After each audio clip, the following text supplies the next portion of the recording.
Bonjour à tous, j'espère que vous allez bien. On se retrouve aujourd'hui pour le 4e épisode des Titans du Monsterverse. Aujourd'hui, je vais vous parler de Tiamat, le dragon des mers du Sud qui a failli vaincre Godzilla. Donc Tiamat tire son nom d'une déesse primordiale de l'eau à l'apparence de dragon de la mythologie mésopotamienne. Elle était aussi le symbole du chaos et de la création primordiale. Au passage, le nom Tiamat est aussi utilisé pour d'autres monstres modernes, sans compter celui qui nous intéresse aujourd'hui.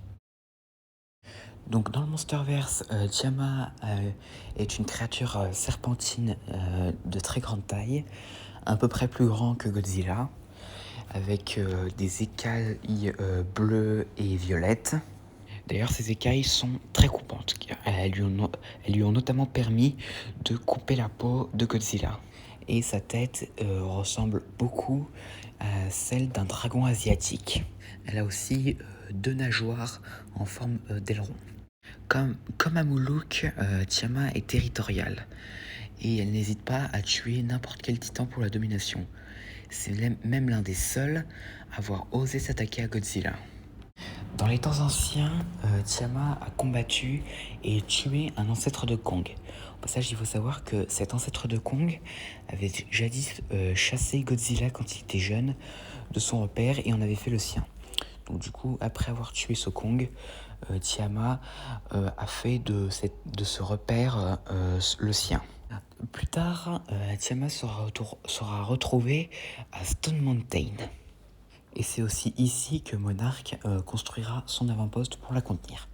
Alors au passage, on ne sait pas vraiment où se situait cet avant-poste.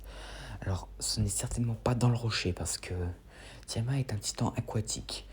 Donc peut-être qu'elle est genre dans une caverne souterraine dans l'eau, entourant le rocher ou autre. Quand Ghidorah pousse son cri d'alpha, Tiamat se réveille et détruit le parc de Stone Mountain. Mais quand Lorca appelle les titans à Boston, Tiamat n'arrive pas à temps pour la bataille et ne voit pas Godzilla devenir le nouvel alpha. Fatigué après sa bataille contre Ghidorah, Scylla et Amuluk, et aussi les poissons géants de la Terre creuse, Godzilla retourne à son vieux repère qui lui avait jadis été usurpé par l'ancêtre de Kong. Mais Tiamat, qui détenait maintenant ce repère, ne voulut pas laisser Godzilla le reprendre et s'attaqua à lui. Tiamat créa ensuite un tourbillon et entraîne Godzilla dans les profondeurs. Godzilla tenta de se défendre en mordant Tiamat à la mâchoire, ce à quoi Tiamat réplique en lui envoyant de la vapeur toxique dans les yeux, ce qui désoriente Godzilla. Donc Godzilla et Tiamat continuèrent à se battre encore plus profondément sous l'eau. Godzilla se rend compte que la seule chance qu'il aura de vaincre Tiamat sera de la tirer vers la surface. Cependant, ils étaient beaucoup trop profondément sous l'eau. Donc Godzilla et Tiamat émergent ensuite dans une grotte avec une poche d'air. Et Godzilla attrape ensuite Tiamat par la gorge et la propulse contre un rocher. Et Godzilla réussit à mettre Tiamat au sol en lui écrasant la tête sans la tuer. Cependant, Tiamat ne voulait toujours pas se soumettre. Alors Godzilla menaça de lui cracher son rayon atomique dans la tête et du coup Tiamat est forcé de se soumettre. Tiamat se retire ensuite dans l'eau, perdant ainsi le repère. Et plus tard, elle et les autres titans seront renvoyés en dormance par Godzilla. Donc nous verrons si Tiamat réapparaîtra dans la série Hourglass ou dans Godzilla 3, voire même dans un film lui étant entièrement consacré. Mais bref, passons aux capacités.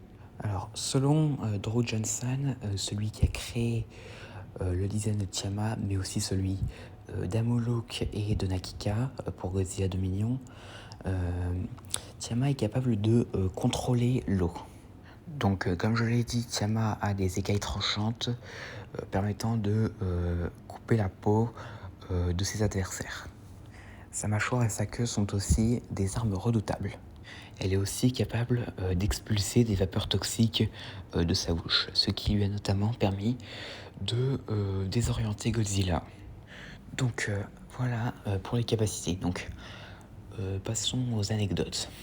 Donc Tiamat, comme vous pouvez le voir, ressemble énormément à Manda, donc le dragon marin du film Atragon, un film japonais. Cependant, sa tête fait aussi penser à Titanosaurus, un kaiju apparu dans le film Terror of Mechagodzilla de 1975. L'apparence serpentine de Tiamat et sa capacité de créer des tourbillons est aussi une référence à Nessie de Godzilla la série, la suite du Godzilla de 1998. Il faut savoir aussi que Tiamat devait apparaître dans Godzilla vs Kong. Enfin, on ne sait pas si elle devait vraiment apparaître dans ce film, mais on nous avait montré des concept art d'elle qui est au passage les mêmes que celui que vous voyez là, donc le modèle de Godzilla Dominion, mais voilà. Elle partage aussi une petite ressemblance avec Amatsu des jeux Monster Hunter. Donc voilà, j'ai dit tout ce que j'avais à dire sur Tiamat, qui au passage, on a pu voir avec cette vidéo que Tiamat est l'un des titans aquatiques les plus puissants du Monsterverse. Et comme vous pouvez le voir, elle a failli tuer Godzilla. Mais bon voilà, j'espère que cette vidéo vous aura plu. N'hésitez pas à me dire ça dans les commentaires. Et à la prochaine.